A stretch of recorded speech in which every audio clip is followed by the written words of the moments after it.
하나님 말씀 봉독해 드립니다. 구약 성경 사무엘상 19장입니다. 사무엘상 19장 18절에서 24절까지 봉독해 드립니다. 442쪽입니다. 다윗이 도피하여 라마로 가서 사무엘에게로 나아가서 사울이 자기에게 행한 일을 다 전하였고, 다윗과 사무엘이 나요스로 가서 살았더라. 어떤 사람이 사울에게 전하여 이르되 다윗이 라마 나요스에 있더이다 하매 사울이 다윗을 잡으러 전령들을 보냈더니 그들의 선지자 무리가 예언하는 것과 사무엘이 그들의 수령으로 선 것을 볼 때에 하나님의 영이 사울의 전령들에게 임하매 그들도 예언을 한지라. 어떤 사람이 그것을 사울에게 알림해 사울이 다른 전령들을 보냈더니 그들도 예언을 했으므로 사울이 세 번째 다시 전령들을 보냈더니 그들도 예언을 한지라. 이에 사울도 남아로 가서 세구에 있는 큰 우물에 도착하여 물어 이르되 사무엘과 다윗이 어디 있느냐? 어떤 사람이 이르되 라마 나요스에 있나이다. 사울이 라마 나요스로 가니라. 하나님의 영이 그에게도 임하시니 그가 라마 나요스에 이르기까지 걸어가며 예언을 하였으며 그것도 그의 옷을 벗고 사무엘 앞에서 예언을 하며 하루 밤낮을 벗은 몸으로 누웠더라. 그러므로 속담에 이르기를 사울도 선지자 중에 있느냐 하더라 하니라. 아멘.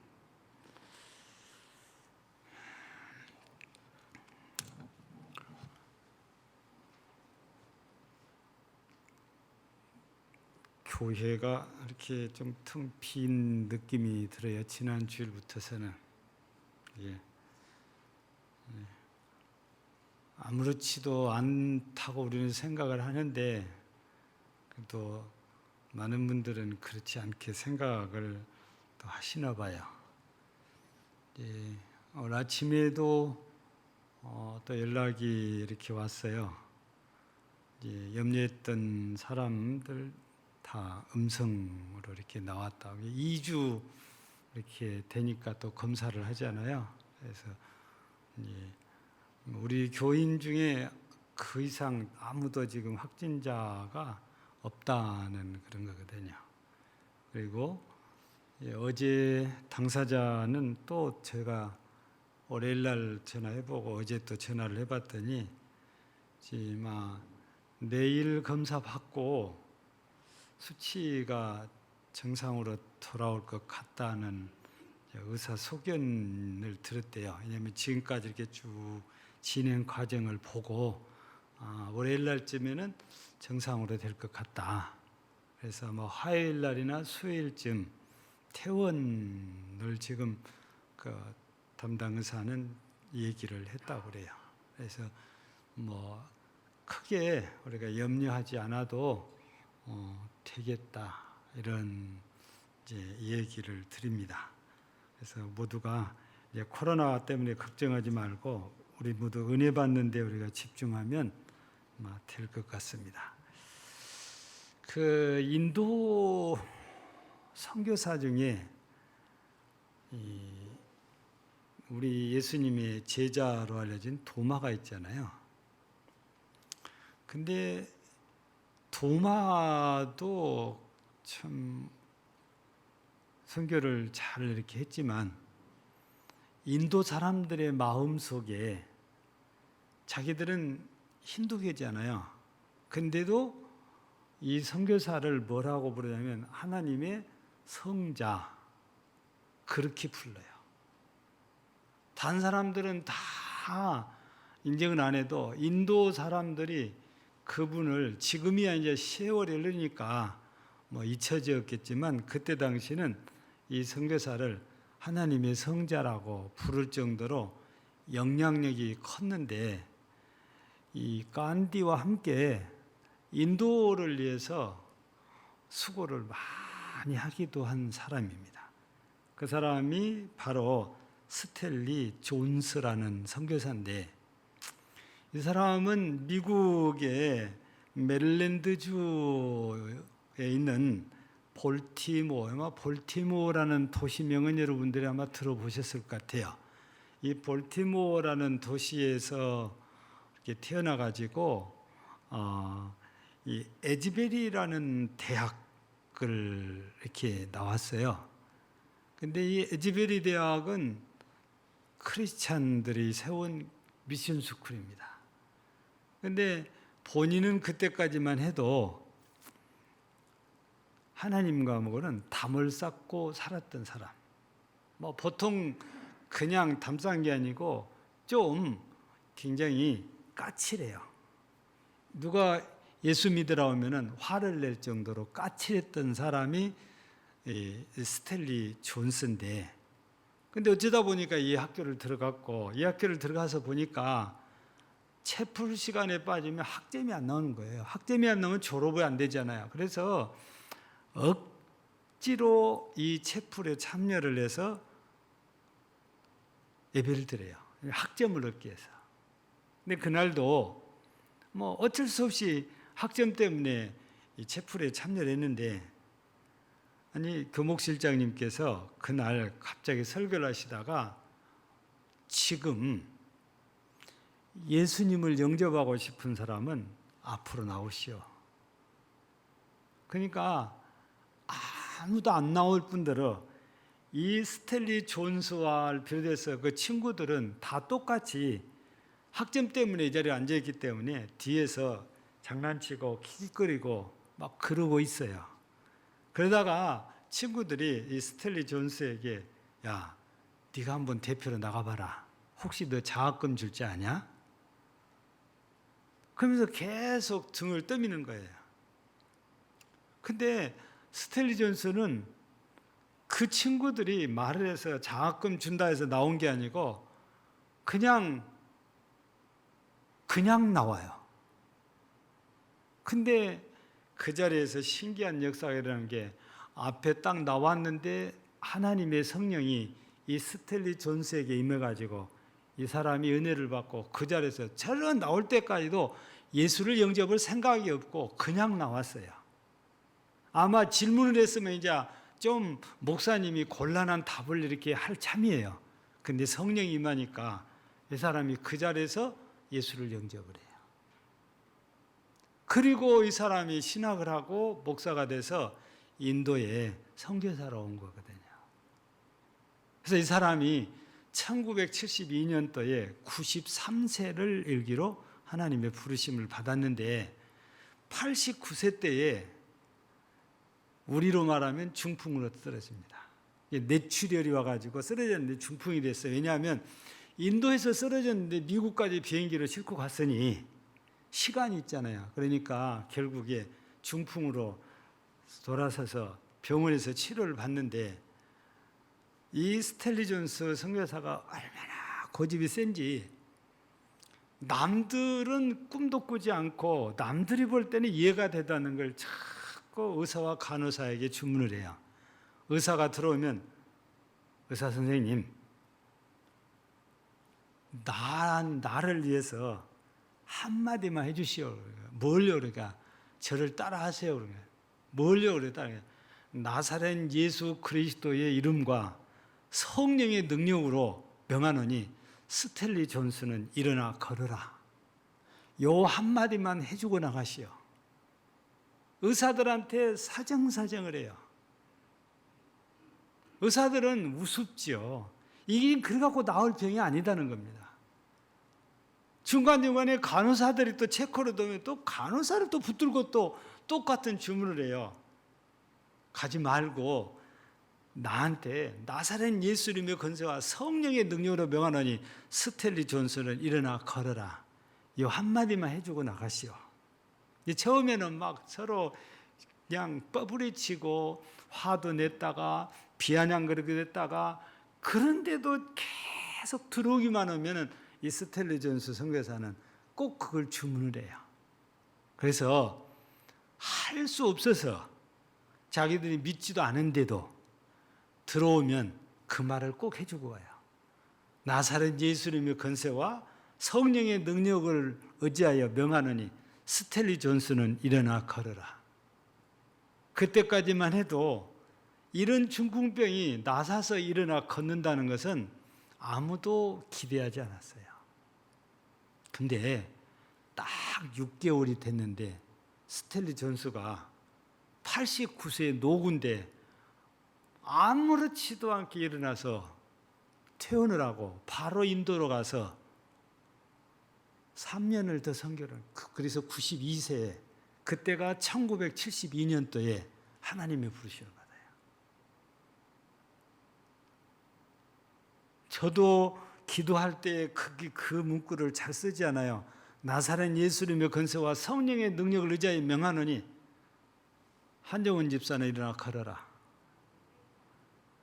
내가 병원에서 퇴원했을 때 신방 갖고도 그 말 해주고 왔어요. 지금도 기도할 때마다 그 말은 꼭 합니다. 근데 스텔리 존스는 중풍으로 써진 사람이, 근데 이 사람이 멀쩡히 갖고 6개월 됐을 때 선교지로 다시 돌아간 거예요. 하나님께서 놀라운 은혜를 주신 거죠. 근데 다시 우리 학창시절로 돌아가면은 여러분 생각해 보세요. 예수를 믿는 것도 아니고 거부하는 그런 마음에 가득한 사람이면 은혜를 받을 확률이 거의 없어요. 근데 은혜를 받았고 예수를 영접했고 그러더니 결국 목사가 되고 선교사가 된 거예요.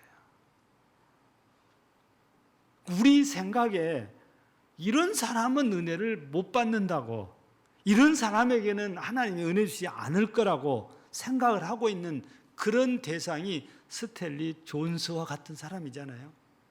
근데 하나님은 그 사람에게도 은혜를 주셨고 그 사람도 예수를 영접하고 그 사람도 변화시키더라고 말이죠.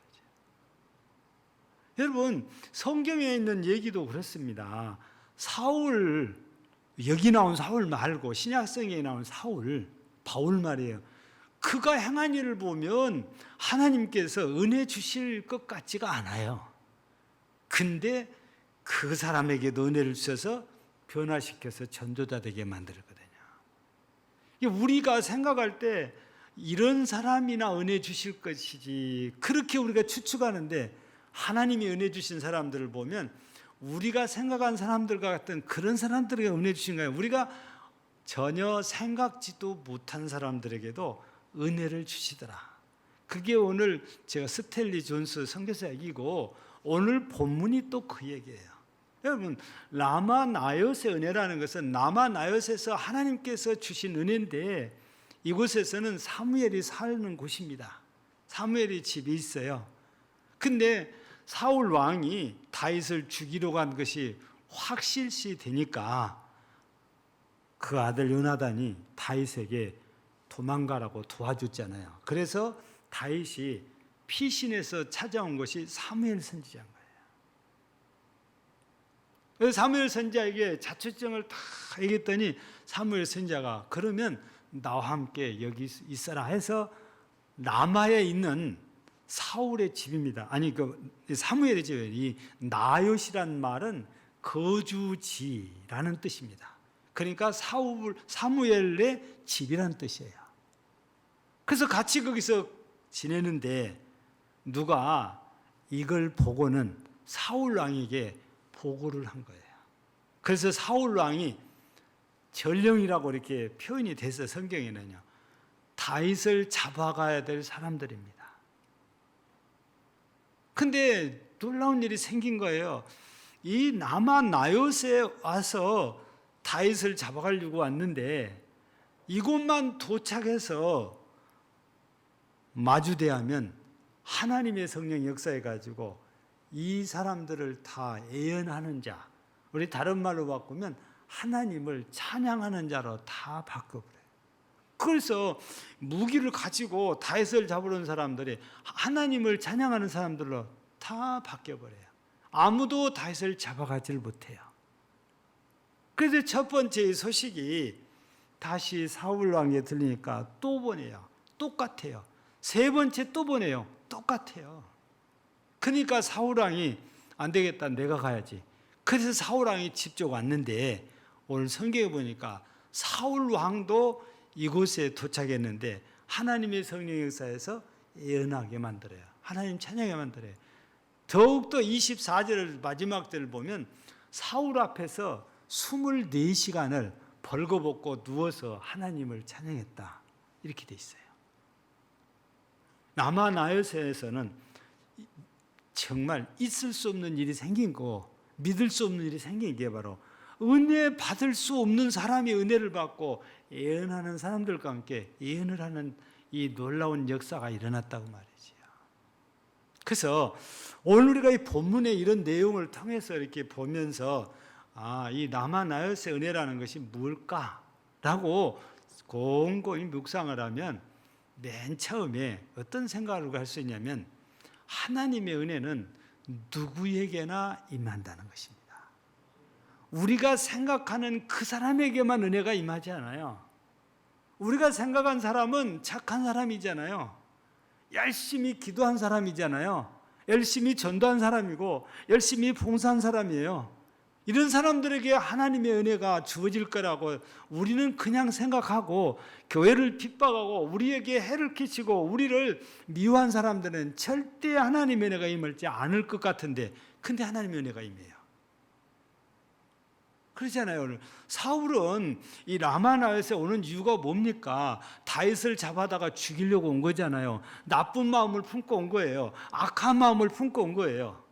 절대 선한 마음을 품고 온 사람이 아닙니다. 그런데도 하나님의 은혜가 임해서 벌거벗고 뒹굴면서 하나님을 찬양한다면 하루 종일 24시간 하루 밤낮이니까 24시간을 그렇게 하나님을 찬양해요. 오죽했으면 무슨 소문이 났어요. 사울도 선지자 중에 있냐 이런 속담이 다 만들어질 정도거든요. 여러분 사울이 보낸 전령들도 이 사람들도 보통 사람이 아니에요. 그 사람들 은혜 받기 위해서 온 사람들 아니잖아요. 다윗 잡아가려고 사울왕에게 파송받아서 온 사람들이니까 물론 다윗과 개인적인 감정은 없지요. 그러나 사울왕은 개인적인 감정이 있어요. 어떻게든 다윗을 죽이고 싶어하는 사람이니까. 왜 그렇게 됐습니까? 우리가 성경을 보면 다윗이 골리앗을 죽이고 들어오니까 여인들이 찬양하기를 사울은 천천히요 다윗은 만만이로다 이렇게 찬양을 해요. 그러니까 사울왕이 이 소리를 듣더니 이제 다윗이 이 왕 외에 얻을 것이 뭐냐고요. 그래서 자기 왕위를 다윗이 뺏을 것으로 이렇게 생각을 해서 그때부터 다윗을 미워하고 다윗을 시기하고 다윗을 질투하고 다윗을 죽이려고 한 거거든요. 그런데 그런 마음은 하나님의 성령이 주신 은혜로운 마음이 아니고 사탄이 준 악한 마음이잖아요. 그래서 때때로 악령이 사울왕에게 임하게 역사에서 사울을 머리가 아파서 힘들게도 하잖아요.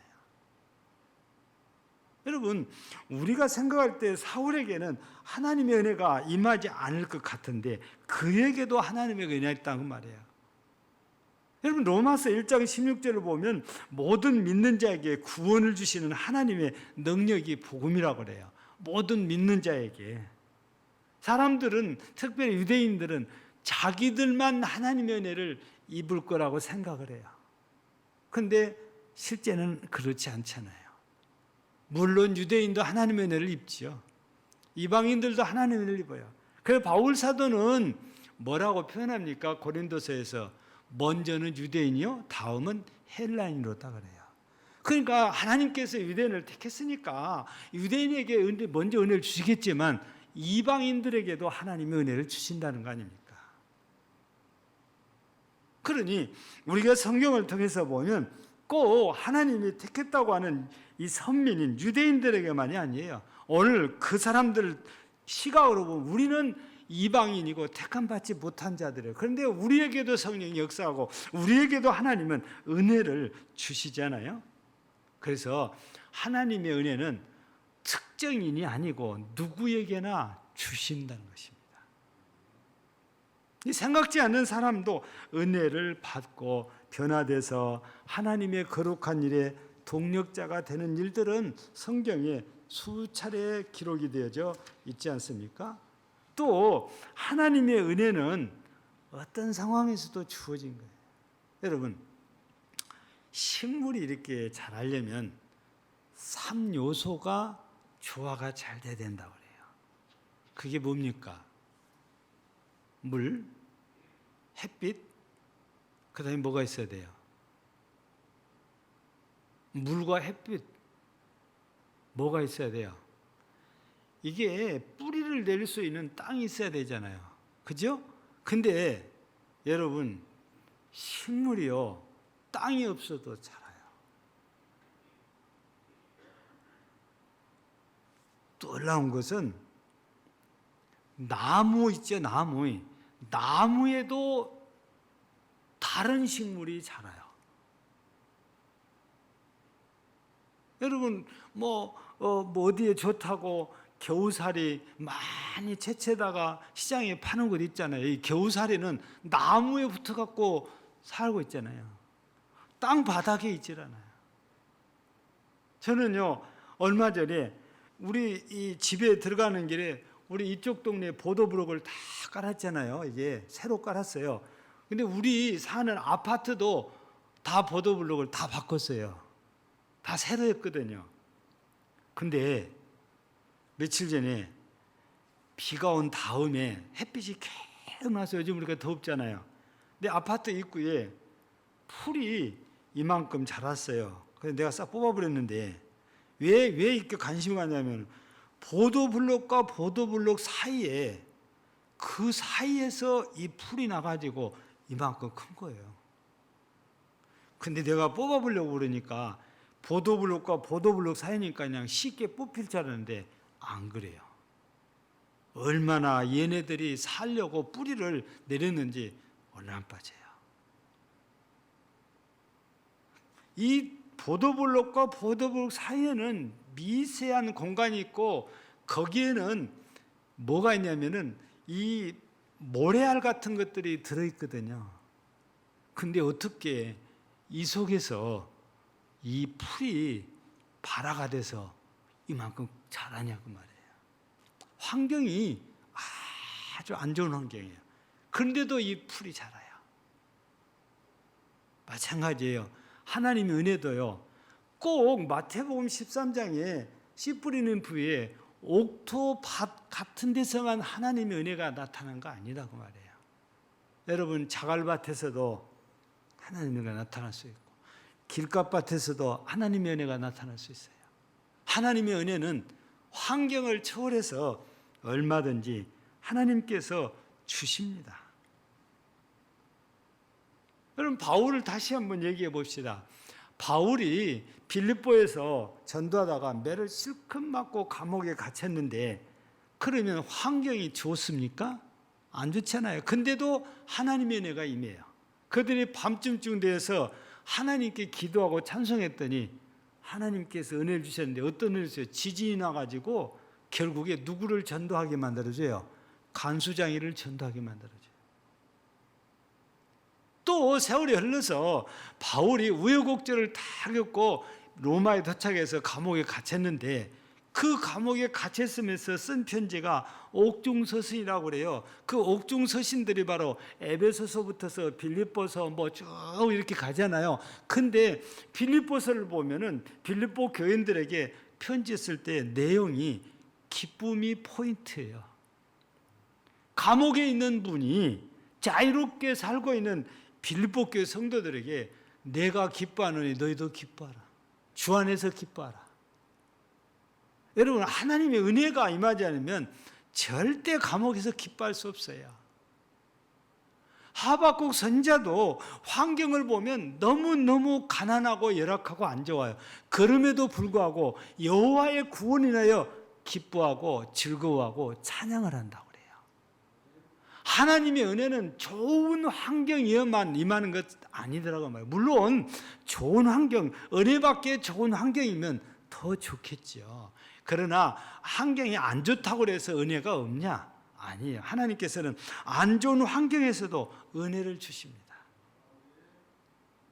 강철 왕으로 알려진 카네기의 얘기를 잠깐 해드리면, 이 사람은 출생지가 스코틀랜드로 알려져 있고 너무 가난한 집에 장남으로 태어나가지고 아버지 어머니가 일찍 돌아가셔서 동생들을 건사하기 위해서 일찍 장가도 들었고, 근데 너무 어려워요. 사업이라고 시작을 했는데 이도 안 돼가지고 다 털려요. 그래서 어쩔 수 없이 나는 이 땅에서 더 이상 못 견디겠다 해서 미국으로 이민을 가겠다고 생각을 하고 이민을 가려고 보니까 돈이 없어요. 근데 하나님께서는 신기해요. 지금 이민 가면 돈을 빌려갔을 때 받을 확률이 높아요? 못 받을 확률이 높아요? 여러분들 생각에는. 다른 나라로 이민 가버리는데 여러분 안 받을 생각으로 쉬어야 되잖아요. 근데 이 카네기의 엄마의 친구인 핸델슨 부인이 20파운드를 들고 와서 너 이민 가는데 비용으로 써라. 이 220파운드는 달러로 오면 200달러 정도 된대요. 근데 지금은 200달러가 뭐 24만 원밖에 안 되지만 그때 당시는 엄청 큰 돈이에요. 지금의 2천만 원이라고 해도 틀리지 않아요. 그래서 가족들 모두가 배를 타고 미국까지 와서 열심히 일해가지고 200달러를 모아서 핸델스 부인에게 송금을 해줍니다. 빚을 갚아요. 그리고 빚 갚은 날 너무너무 기분이 좋아가지고 온 가족들이 파티를 합니다. 근데 이 파티하는 자리에서 이 카네기가 무슨 말을 하냐면, 우리는 땅의 빚은 갚을 수 있습니다. 그러나 우리가 받은 은혜는 영원히 갚지 못합니다. 그러므로 이 은혜에 대하여 평생 고마운 마음을 지니고 살아가야 합니다. 그러니까 핸델스 부인에게 빚은 갚았지만 그 자기한테 아무것도 기대할 것이 없는 자기에게 은혜를 베풀었잖아요. 근데 그 은혜로 미국 와서 자리를 잡고 살게 됐어요. 빚은 갚지만 은혜는 못 갚아요. 그래서 이 카네기가 하는 말에 우리는 이 은혜를 평생 기억하고 고마운 마음, 감사한 마음을 품고 살아야 된다. 그 얘기를 하거든요. 여러분, 이 카네기의 그때 당시 상황은 아무도 은혜를 베풀지 않아야 돼요. 근데 하나님께서는 엄마의 친구를 통해서 은혜를 베풀게 했고 이민 비용이 조달이 되고 이민을 가서 이렇게 정착을 하게 되잖아요. 여러분, 하나님께서 우리들에게 이렇게 은혜를 이렇게 주실 때는 꼭 좋을 때만 주시는 것이 아니에요. 안 좋을 때도 주세요. 지금 우리가 코로나 때문에 어렵고 더위 때문에 어려운데 어쩌면 이때가 더 열심히 하나님께 기도하면 은혜 받을 때입니다. 그래서 우리는 기억해야 되지요. 은혜는 좋은 환경에서만 주시는 하나님이 아니고 안 좋은 환경에서도 얼마든지 주시는 거죠. 은혜는 하나님이 알아서 주신 것이지 우리가 은혜 받을 준비를 완벽하게 하고 나면 주시는 거 아니에요. 은혜는 하나님이 주권자입니다. 그래서 사울 왕 같은 사람에게도 주셨고 바울 같은 사람에게도 하나님께서는 은혜를 주셔서 우리를 놀래키게 하기도 합니다. 뿐만 아니라 우리가 이런 은혜 얘기를 하면 꼭 기억해야 될 일이 또 하나 있는데, 그것은 우리가 은혜를 받았으면 절대 소멸하지 말아야 된다는 겁니다. 근데 왜 너무 우리가 쉽게 너무 빠르게 은혜를 소멸해요? 우리가 코로나 때문에 집회도 못하고 뭐 작년에도 금년에도 이러고 있는데, 여러분 부흥회를 하면 그래도 은혜를 받아요. 근데 그 은혜가 어떤 사람은 일주일짜리예요. 일주일을 못 가고 은혜를 다 쏟아요. 어떤 분은 일주일이 뭡니까? 저녁에 은혜 받고 가는데 그날 저녁에 쏟는 분도 있어요. 왜냐?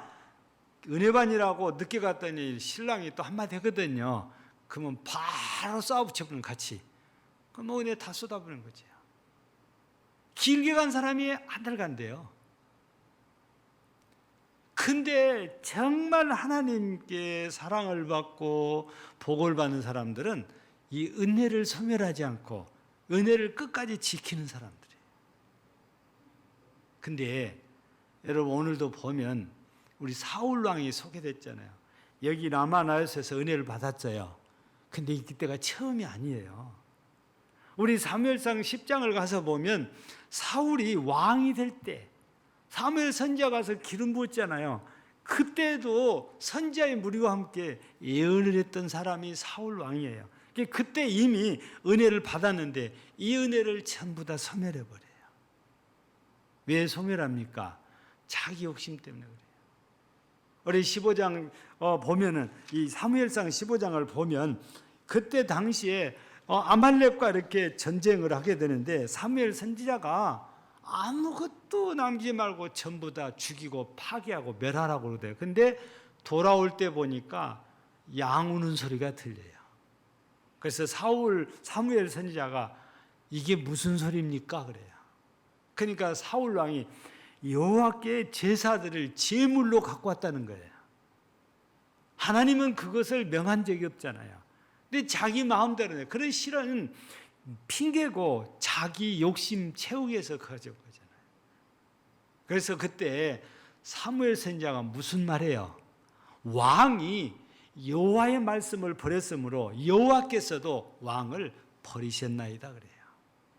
그때부터 사울 왕은 하나님께로부터 버림받고 얼마 가지 않아서 악령이 역사하기 시작을 한 거잖아요. 은혜 소멸하고 나니까, 하나님의 영이 떠나고 나니까 악령이 역사를 하기 시작해요. 우리는 그래서 은혜를 소멸하지 않아야 돼요. 다윗은 그래서 범죄하고 나서 우리 시편 50편 51절을 보면 뭐라고 울면서 호소합니까? 하나님의 성령을 내게서 거두지 마옵소서. 다른 말로 오늘 말씀으로 바꾸면 하나님 내게서 은혜를 거두지 마옵소서. 그렇게 간구를 했어요. 은혜 소멸하면 우리는 아무것도 아니거든요. 사울 왕이 은혜를 소멸하고 나서 이 모양 이 꼴이 된 거거든요.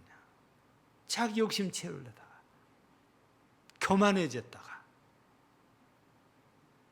그러나 우리는 어떤 일이 있어도 은혜를 소멸하지 말아야 됩니다. 성경에 보면 은혜 받았던 사람이 은혜를 소멸하고 나면 어떻게 변하는지 보세요.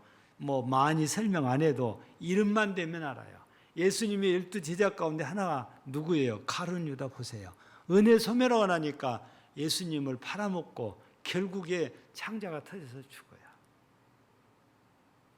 초대교회 7 집사 중에 한 사람인 니골라 보세요. 은혜를 소멸하고 나니 이단에 빠져가지고 니골라당을 만들어요. 은혜 소멸하면 그렇게 돼요.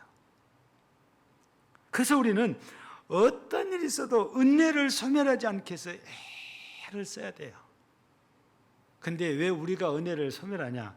원망과 불평 이런 것들이 많아지면 은혜가 다 사라져버려요. 이스라엘 백성들이 광야에서 먹을 게 떨어지니까 하나님께서 뭘 주셨어요? 만나를 주셨습니다. 근데 날마다 만나를 줘서 이스라엘 백성들이 먹고 사니까 이게 당연한 것이 됐어요. 그러니까 하나님께서 특별히 주셨다는 이런 은혜에 대해서 고맙고 감사한 마음이 하나도 없어요. 당연한 거예요. 당연하다 보니까 또 무슨 불평이 나오냐? 우리 이것 먹고 살겠나? 고기도 먹어야지. 그 불평이 나온 거예요. 감사해야 될 일을 감사하지 않고 너무 이건 당연한 거다 생각하고 원망하기 시작하면 은혜는 거짓말처럼 나를 버리고 떠나버립니다. 우리는요, 당연한 것 가운데서도 하나님의 은혜를 발견해야 되는 거지, 당연한 것을 당연하다고 생각하고 감사할 줄 모르면 은혜는 나한테서 머무르지 않아요. 여러분, 오늘 우리가 아침에 눈을 뜨고 하나님 앞에 이렇게 왔어요. 여러분, 대부분의 사람들은 저녁에 자고 내일 아침에 당연히 일어날 거라고 그렇게 확신을 해요. 근데 누구나 다 그렇지 않아요. 잘 먹고 잘 잤는데 아침에 못 일어나는 사람들이 지구상에는 많이 있는 겁니다. 예. 우리는 이런 일이 생기면 황당해 하잖아요. 근데요, 이런 일은 흔한 일 중에 한 가지인 거예요. 그러니까 우리가 일어난 거에 너무 당연하다고 그러는데, 우리 너무 당연하게만 생각하고 하나님의 이건 은혜로 내가 오늘 또 눈을 뜨고 일어나서 살아있다는 거예요. 우리는 감사할 줄 알아야 돼요. 우리 생활 전반적인 흐름이 그래요. 너무 당연하게 여겨서 감사가 없어요. 근데 너무 감사한 거거든요. 그래서 우리 그리스도인들이 진짜 은혜 생활하는 사람들은 당연한 것 가운데서 하나님의 은혜를 발견하고 하나님께 감사해요. 우리 범사에 감사한다는 것이 바로 이런 것입니다. 사랑하는 우리 성도 여러분, 우리가 나마라는 이 사무엘 선지자의 집, 여기에서 일어난 하나님의 놀라운 은혜를 우리가 보면서 참 하나님의 은혜라는 것은 특정인에게만 아니고 누구에게나 임할 수 있구나. 그리고 하나님의 은혜는 꼭 좋은 조건에서만이 아니고 어떤 조건에서도 하나님의 은혜는 우리에게 주어질 수 있구나. 그거 우리가 보았어요. 우리가 은혜를 이렇게 받았으면 그 은혜에 감사하고 살아야지. 그 은혜를 당연하게 생각하면 내게서 은혜가 다 사라진다는 것입니다. 그리고 불평, 불만, 원망하는 자가 돼서 더 나아가면 불신자가 되버리죠. 은혜가 소멸되면 그렇게 돼요. 우리가 그렇게 되지 않기 위해서 우리는 은혜를 소멸하지 않았구나. 은혜를 하나님께 내게 주신 은혜를 잘 지키고 그 은혜를 따라서 우리가 살아야 되겠구나. 이런 마음을 우리가 다지면서 오늘 금년 남은 여름도 산다면 우리는 더워도 그래도 이 더위수도 나를 이렇게 지켜주신 거 감사해. 그렇게 살 수 있어요. 나 더워서 못 살겠다. 왜 하나님이 이렇게 덥게 하냐? 이렇게 짜증내고 불평할 것이 아니고 이렇게 더운데도 나를 이렇게 살려주신다. 너무 감사하다. 우리 그렇게 생각하면 은혜를 보고 감사하는 거잖아요. 여러분, 우리의 교회도 코로나가 아무도 확진자가 없으면 좋았겠지만 이제 한 사람이 나왔어요. 그 한 사람으로 끝나고 아무도 확진자가 안 나온 것은 너무너무 감사한 일인 거예요. 우리는 감사해야 되지. 우리 교회 이 코로나를 누가 몰고 와서 그러면서 이 사람에 대해서 누구냐고 알아보고 비난하고 여기서 삐쭉 저기서 비르면 그 사람 우리 교회를 못 다녀요.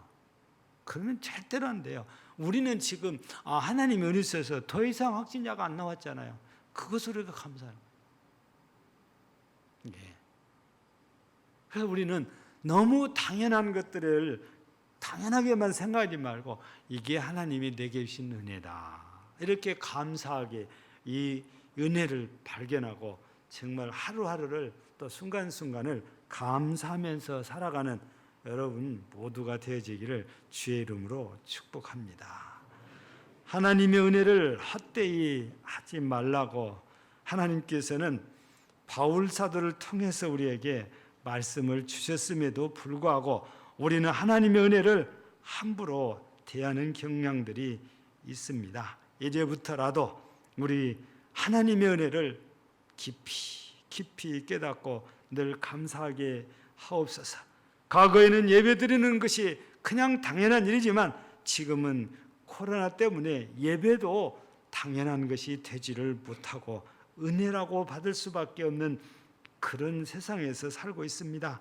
우리 모두 하나하나를 하나님의 은혜 속에서 발견하고 더욱 감사하면서 이때를 믿음으로 이겨가는 복 있는 성도들이 모두 되게 하옵소서. 예수님 이름으로 기도드립니다.